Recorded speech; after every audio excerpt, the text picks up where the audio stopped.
আসসালামু আলাইকুম। আজ আমি রান্না করব গরুর ভুঁড়ি ভুনা। গরুর ভুঁড়িগুলো আমি প্রথমে হলুদ মরিচ ও লবণ দিয়ে কিছুটা সেদ্ধ করে নিয়েছি। চলুন শুরু করা যাক আজকের রান্নাটি। প্রথমে আমি গরম কড়াইয়ে তেল দিয়ে দিলাম।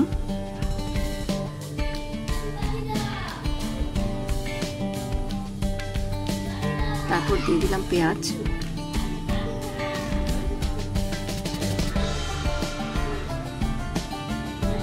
পেঁয়াজগুলো খুব ভালো করে ভেজে নিচ্ছি।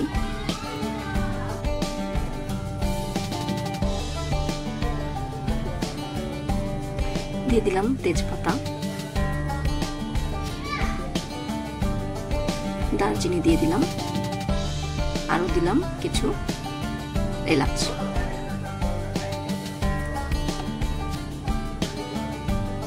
আমি এই রান্নাটি খুব সাধারণ এবং সাবলীলভাবে রান্না করব, খুব বেশি কিছু ব্যবহার করব না। এখানে ঘরে যে কয়েকটি উপকরণ আছে ঠিক সে কয়েকটি উপকরণ দিয়েই রান্না করে দিলাম। এর মধ্যে দিয়ে দিলাম কালো গোলমরিচ। আমি খুব বেশি মশলা রান্না ইউজ করি না।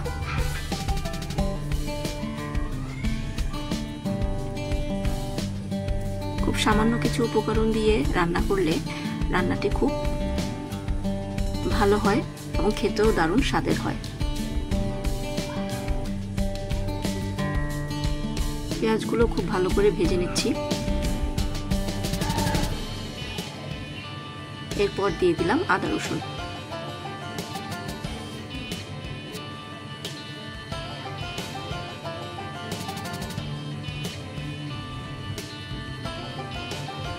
হলুদ গুঁড়া 1 চামচ,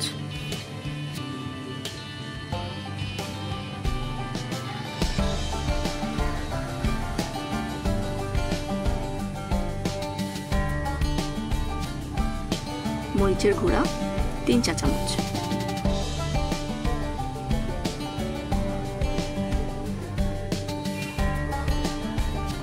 একটু ঝাল ঝাল না হলে গরুর ভুঁড়ি খেতে খুব একটা ভালো হয় না, ঝাল হলে খেতে খুব মজা হয়। এর মধ্যে দিয়ে দিলাম সামান্য পরিমাণ পানি মশলাটা কষানোর জন্য।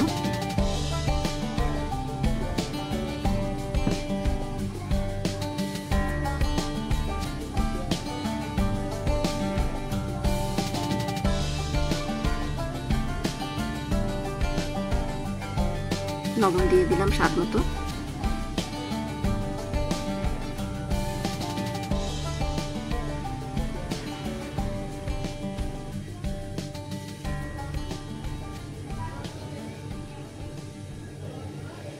দিয়ে দিলাম 1 চা চামচ গরম মশলার গুঁড়া।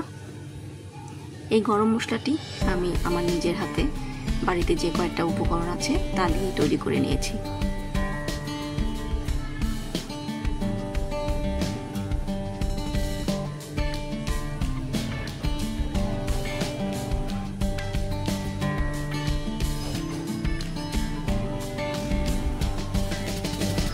মশলাটা যখন খুব কষানো হয়ে যাবে, তেলগুলো যখন উপরে চলে আসবে, তখন গরুর ভুঁড়িগুলো দিয়ে দিব।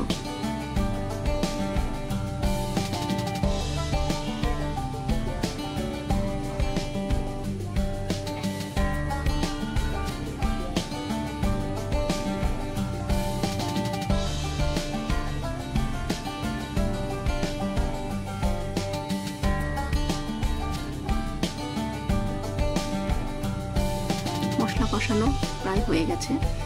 এখন এর মধ্যে দিয়ে দিব গরুর ভুঁড়িগুলো।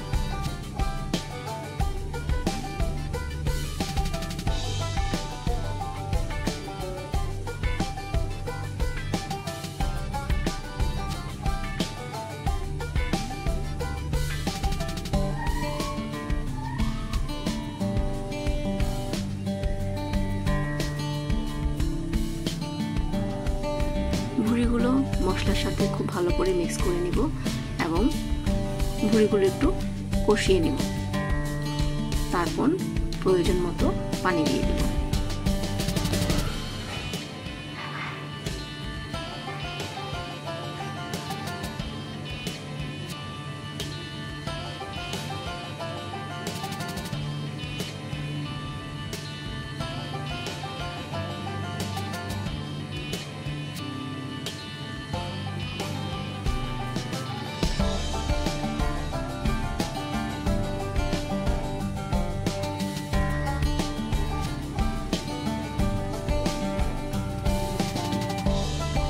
আস্তে আস্তে দিয়ে দিলাম পরিমাণ মতো পানি।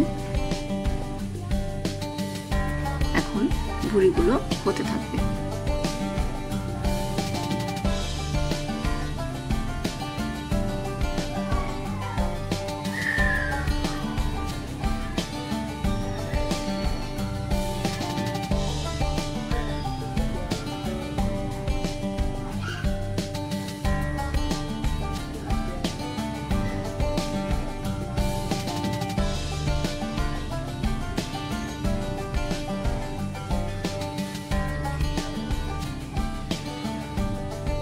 মাঝে মাঝে একটু নেড়ে দিব যেন হাঁড়িতে ভুঁড়িগুলো লেগে না যায়। আস্তে আস্তে ঝোলগুলো ঘন হয়ে এসছে, আর ঘন হয়ে আসলেই লেগে যাওয়ার একটা সম্ভাবনা থাকে, তাই একটু পরপর ভুঁড়িগুলো নেড়ে দেব।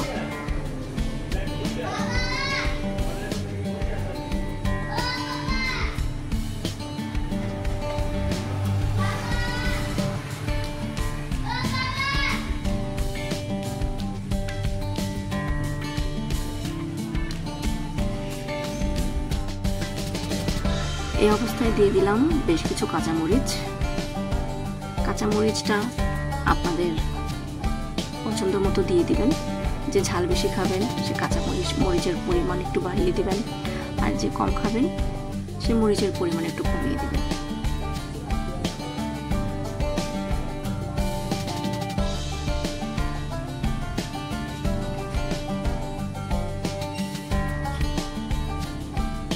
পানি অনেকটাই শুকিয়ে আসছে, এখন ঘন ঘন নেড়ে দিতে হবে যেন হাঁড়িতে না লেগে যায়।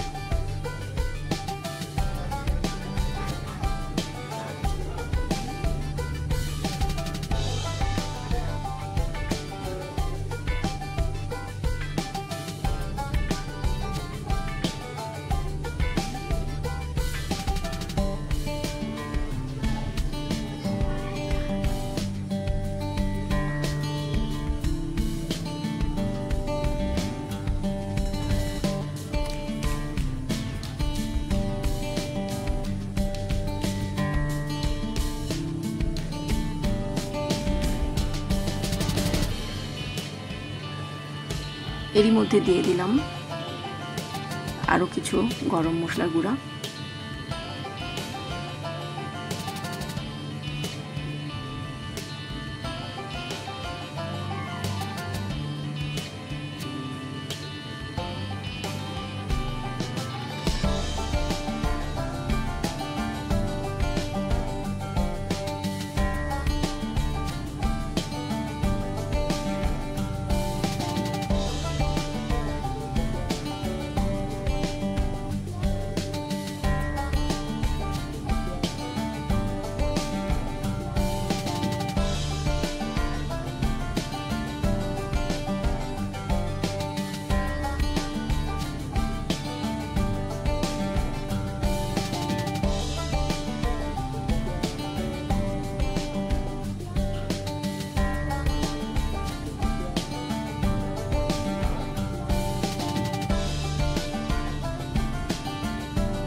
তারপর দিয়ে দিলাম কালো গোলমরিচের গুঁড়া 1 চা চামচ।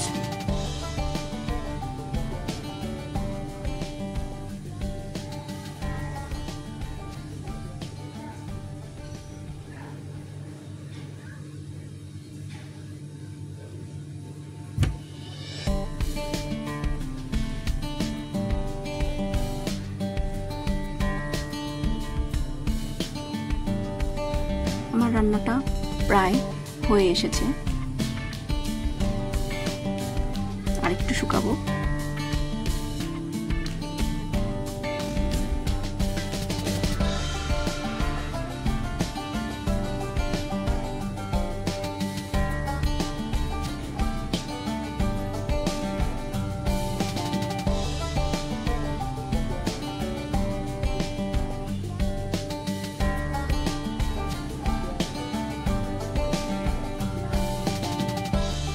পরিশেষে দিয়ে দিলাম জিরা গুঁড়া 1.5 চা চামচ।